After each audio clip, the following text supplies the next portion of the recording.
So soups, உங்களுக்கு ப்ரெடேட்டர்னு சொன்னால் என்னங்க ஞாபகம் வருது? எனக்கெல்லாம் ப்ரெடேட்டர்னு சொன்னால் என்னோடய சின்ன வயசு தாங்க ஞாபகம் வரும்.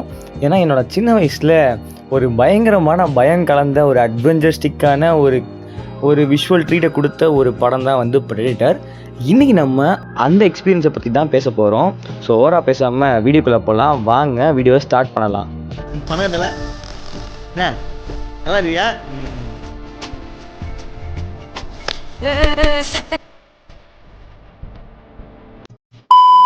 வீடியோக்குள்ளே போகிறதுக்கு முன்னாடி என்னை மன்னிச்சிடுங்க சூப்ஸ். ஆக்சுவலி நான் அடிக்கடி இந்த மாதிரி சொல்லிகிட்டு இருக்கேன், வீடியோ லேட் ஆகிடுது, வீடியோ போட மாட்டேறேன், இடையில ஒரு பெரிய கேப் விட்டுறேன். ஸோ நீங்கள் சொல்லுவீங்க இவன் இப்படி தான்டா அப்பப்போ லீவ் போட்டு ஓடிடுவான் அப்படின்ட்டு. ஸோ வந்து என்னால் தவிர்க்க முடியாத சில சம்பவங்கள் நடந்துருது நம்ம லைஃப்பில். அப்பப்போ நமக்கு வந்து 360 டிகிரியில் டிஷும்னு நிறைய ஸ்மூத் அடிஸ் கொடுத்துட்ருக்காங்க. ஸோ அதெல்லாம் கடந்து வந்து இந்த வீடியோவை நான் போஸ்ட் பண்ணிகிட்டு இருக்கேன். ஸோ வந்து இனிமேல் நான் ட்ரை பண்ணுறேன், இனிமேல் நல்ல வீடியோ சீக்கிரம் போடுறதுக்கு, நல்ல கண்டென்ட்டோட.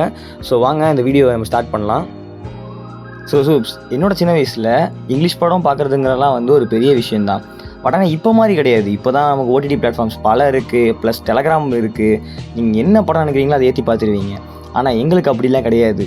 நாங்கள்லாம் வந்து இந்த விஜய் டிவி, சன் டிவி இந்த மாதிரியான டிவிக்களில் வந்து நைட்டு 10 மணிக்கு, காலையில் 11 மணிக்குன்னு சொல்லிட்டு தமிழ் டப்பில் இங்கிலீஷ் படம் போடுவாங்க.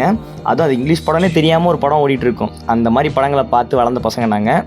இந்த மாதிரி பல படங்கள் எங்களோட கேரக்டரிஸ்டிக்ஸை மாற்றிருக்கு, எங்களுக்கு நிறைய விஷயங்கள் சொல்லி கொடுத்துருக்கு. உதாரணத்துக்கு சொல்லணும்னா, நான்லாம் ஸ்பைடர்மேன் ஃபேனாக ஆனதுக்கு காரணமே டோபி மேகுயர் ஸ்பைடர்மேனை வந்து சன் டிவியில் போட்டு ஆடி அடிச்சது தாங்க. நைட்டு 10 மணி உட்காந்திங்கன்னா கரெக்டாக 12 மணிக்கு முடியும். அப்படி ஜாலியாக பார்ப்பேன் அந்த படத்தை. இவரை வச்சு தான் எல்லாமே நான் பண்ணிட்டு இருக்கிறேன். இவரு தான் ஏதாவது சுய கட்டுப்பாடு, சுய ஒழுக்கம், அன்பு எல்லாத்தையுமே கொடுக்கறது இவரு தாங்க. இவர் முகத்தை பார்த்தா போதுங்க, கருணை வந்துடுங்க. யாருக்கு எந்த துரோகம்னு செய்யறதுக்கு வராதுங்க. நல்ல மனிதருங்க. அது கூடவே கராட்டே கிட் மாதிரியான படங்கள், ப்ளஸ் வந்து ஜுராசிக் பார்க்கு, இந்த மாதிரி நிறைய படங்களை வந்து டெலிகாஸ்ட் பண்ணியிருந்தாங்க. இப்போ நான் சொல்கிற இந்த படங்கள் எல்லாமே வந்து சன் டிவியில் போட்டுருந்தாங்க. பெரும்பாலாமல் சன் டிவியில் ஓடுற படங்கள் பார்த்தீங்கன்னா அனகோண்டா, கராட்டே கிட்டு, ஸ்பைடர்மேனு இந்த மாதிரி படங்கள்லாம் வந்து சன் டிவியில் ஓடும். ஆனால் விஜய் டிவியில் தாங்க கொஞ்சம் கோளாறான படங்கள்லாம் ஓடும். கோளாறான படங்கள் மீன்ஸ் எப்படி சொல்கிறது, அது சின்ன பசங்க பார்க்க வேண்டிய படமாக இருக்காது. உதாரணத்துக்கு சொன்னால் ப்ரெடேட்டரேங்க. நீங்கள்லாம் வந்து என்னங்க இப்போலாம் அந்த சின்ன பசங்க கோகோமெலன் பார்த்து ரைம்ஸ் பாடி வளர்ந்துட்டு இருக்காங்க. நாங்களாம் என் சின்ன வயசில் R-rated படம் பார்த்து வளர்ந்த பசங்க நாங்களாம்.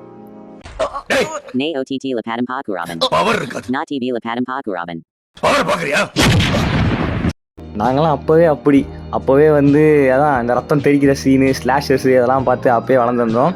ஸோ எங்களோட சைல்ட்ஹுட் வந்து இப்படி தான் இருந்துச்சு. ஸோ அதுலேயே வித்தியாசமான ஒரு விஷயத்தில் ஒரு படம் வந்திருக்கு, அதுவும் அர்னால்டு படம் அப்படின்னு. அப்போல்லாம் எங்களுக்கு தெரிஞ்ச ஒரு பெரிய ஹீரோனா அது அர்னால்டு, ஜாக்கி சானு, அப்புறம் வில் ஸ்மித். இவங்க 3 பேர் தான் எங்களுக்கு தெரியும். ஏன்னா இவங்க 3 பேர் படங்கள்லாம் வந்து அப்பப்போ சன் டிவியில், விஜய் டிவிலாம் தமிழ் டப்பில் ஓடும். ஸோ பேர்லாம் தெரியாதுங்க, அந்த படத்தில் வர பேருங்களை வச்சு அப்படியே ஓட்டிக்கிறது தான். ஸோ இந்த வகையில் விஜய் டிவியில் ரிலீஸ் ஆன ஒரு படம் தான் வந்து இந்த ப்ரெடேட்டர்.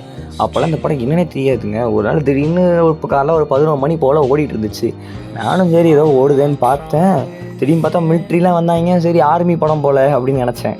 ஆனால் அது ஆர்மி படம் இல்லை, ஆர்மியை போட்டு தள்ளுற படம்னு அப்போ தான் தெரிஞ்சிச்சு. திடீர்னு ஒன்று பார்த்தா இன்விசிபிளாக ஒரு விஷயம் அங்கே இங்கேயும் மரத்துலேருந்து தாவி ஒவ்வொருத்தராக பிடிச்சி போட்டு தள்ளிக்கிட்டு இருக்குது. ஆக்சுவலி ஃபஸ்ட்டு பார்க்கும்போது ஒரு திகில் இருந்துச்சு. என்னடா அது சாவுறானுங்க, தலையை பிச்சு போடுறாங்க, முதுகை உடச்சி போடுறாங்க அப்படின்ட்டு. ஆனால் போக போக ரொம்ப இன்ட்ரெஸ்டிங் ஆகிடுச்சு. எனக்கு தெரிஞ்சு ஃப்ரெண்ட்ஸ் அப்போ தான் என்னோடய உடம்புல இருந்த அந்த கொடூரமான மிருகம் வெளில வந்துச்சு போல். அவ்வளோ ரசித்து பார்த்தேன் அந்த படத்தை, அந்த ரத்த கலரியான சீன்களை. ஸோ இப்போ இருக்கிற ப்ரைவசிலாம் அப்போ சத்தியமாக இருக்காது.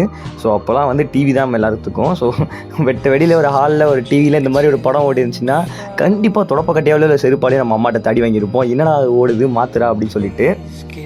ஸோ அதையும் மீறி பல அடிகளை வாங்கி அந்த படத்தை முழுசாக பார்த்து முடிச்சிருக்கோம். ஸோ அது மட்டும் இல்லாமல் அந்த படங்களை வந்து ஒரு தடவை இல்லைங்க, பல தடவை நம்ம விஜய் டிவியில் போடுவாங்க. ஸோ அந்த மாதிரி படத்தில் பார்த்து அதுக்கு ஒரு ஃபேனாகவே ஆகிட்டேன். அதுக்கப்புறம் ப்ரெடேட்டர் 1க்கு அப்புறம் ப்ரெடேட்டர் 2 வந்துச்சு. அதை தமிழ் டப் பண்ணி அதையும் போட்டாங்க. ஸோ அதுக்கப்புறம் ப்ரெடேட்டர் படங்கள் அப்படின்னு வந்து அந்த தமிழ் டப்லேயே வரலை. ஏன்னா அதுக்கப்புறம் நிறைய மாற்றங்கள் ஆச்சு, வயசும் வளர்ந்துச்சு. ஸோ அதுக்கப்புறம் ப்ரெடேட்டரே பார்க்கல. அப்புறம் நான் இப்போ ரீசெண்டாக 10th படிக்கும் போது இந்த கோவிட் டைமில் ஒரு என்ன பண்ணுறேனே தெரியாத ஒரு வயசு இல்லை. ஸோ அப்போ வந்து என்ன பண்ணணும்னு தெரியல, எங்களுக்கு அங்கங்கே ஓடிக்கிட்டு இருந்தோம். ஸோ அப்போ அதையும் நிறுத்தி எல்லாம் வீட்டுக்குள்ளே லாக்டவுனில் போட்டாங்க. ஸோ அந்த மாதிரி நேரத்தில் நம்ம நாஸ்டாலஜிக்கை யோசிச்சு பார்ப்போம் அப்படின்னு சொல்லிட்டு அப்போ என் வயசில் இருந்த ஒரு படம் அப்படின்னு நினச்சி ப்ரெடேட்டர் எடுத்தேன். எனக்கு அப்போலாம் இந்த படம் போய் ப்ரெடேட்டரே தெரியாது சின்ன வயசில். எனக்கு தெரிஞ்சதெல்லாம் அந்த படத்தை வந்து வெங்காய மனுஷன் படம் அப்படின்னு தான் சொல்லுவேன். ஏன்னா அதில் வந்து அந்த இன்விசிபிள் வந்து கோடு கூட வரும். ஸோ அதை வச்சு இது வெங்காய மனுஷன் படம், இந்த மான்ஸ்டர் வருமே அப்படின்னு சொல்லி பேய் படம் நினச்சிருந்தாங்க. சீரியஸாக நான் சின்ன வயசில் இது பேய் படம் நினச்சிட்டு இருந்தேன். அப்புறம் அப்படி இப்படின்னு போராடி கண்டுபிடிச்சி இந்த படத்தோட பேர் ப்ரெடிட்டர்னு கண்டுபிடிச்சி அப்புறம் லாக்டவுனில் ஆரம்பித்தேன். இதுக்கு இத்தனை பார்ட்ஸ் இருக்குது அப்படின்னு தெரிஞ்சிச்சு. அப்புறம் ஒவ்வொரு பார்ட்ஸாக பார்க்க ஆரம்பித்தேன். பார்த்து அதுக்கப்புறம் தான் இதுக்கு வெளில ஒரு பின்னாடி இவ்வளோ பெரிய யூனிவர்ஸாக இருக்குன்னு தெரியும். அப்புறம் அந்த ஏலியன் படம் பார்த்துருக்கீங்களா, அதில் வரது கூட இவங்க பங்காளிங்கன்னு எனக்கு அப்புறம் தாங்க தெரியும், இவங்கெல்லாம் ஒரே பங்காளிங்க அப்படின்ட்டு. ஸோ இந்த மாதிரி நிறைய ப்ரெடிட்டர் படங்களை பார்த்து வளர்ந்த வயசுங்க அது. அதெல்லாம் ஒரு மறக்க முடியாத ஞாபகங்கள். ஸோ அதுக்கப்புறம் வந்து 2018 வரைக்கும் ஒரு ப்ரெடிட்டர் படம் வந்துச்சு. அதுதான் லாஸ்ட்டாக வந்த ப்ரெடிட்டர் படம். அதுக்கப்புறம் எந்த படங்களும் வரலை. ஸோ வந்து அதுக்கப்புறம் ப்ரெடிட்டரி அவ்வளோதான் முடிஞ்சிச்சுன்னு நினைக்கும் போது தான் நமக்கு இந்த வருஷம் 2025 வந்து 2 ப்ரொடக்டர் ப்ராஜெக்ட்ஸ் வந்துருக்கு. அதில் ஒன்று வந்து ப்ரெடிட்டர் கில்லர்ஸ் ஆஃப் கில்லர் அப்படின்ட்டு. ஸோ அது வந்து இப்போ ரிலீஸ் ஆகிடுச்சு, ஹாட்ஸ்டாரில் அவைலபிளாக இருக்குது. அதை போய் செக் பண்ணி பாருங்கள், சூப்பராக இருக்குது. அது மட்டும் இல்லாமல் இந்த வருஷம் நவம்பர் மாதம் ப்ரெடிட்டர் பேட்லேண்ட்ஸ் அப்படின்னு சொல்லிட்டு ஒரு படம் வருது. சாரிங்க, இதுக்கு இடையில ஒரு படத்தை விட்டுட்டேன். 2022 சம்திங் வந்து ப்ரே அப்படின்னு ஒரு படம் வந்துச்சு, அதுவுமே வந்தது. ஆனால் எப்படி சொல்கிறது, ஒரு லாங் டிஸ்டன்ஸ் கேப் இல்லை. ஸோ இப்போ தான் இந்த ஒரு 2022, 23, 24, 25 தான் வந்து ப்ரெடிட்டர் ப்ராஜெக்ட்ஸ் பார்த்துட்ருக்கோம். ஸோ வந்து அது பெரிய கேப் தான். ஸோ உங்களுக்கு ப்ரெடிட்டர் பிடிக்குமா அப்படிங்கிறத வந்து கமெண்ட்டில் சொல்லுங்கள். இந்த வீடியோ வந்து என்னோட சைல்ட்ஹுட் எக்ஸ்பீரியன்ஸ் ஆஃப் ப்ரெடிட்டர் தான். நிறைய பேர் இந்த படம் என்னன்னே தெரியாது. ஸோ அவங்களுக்கு வந்து போய் பாருங்கள் அப்படின்னு சொல்கிற மாதிரியான ஒரு வீடியோ தான் இது.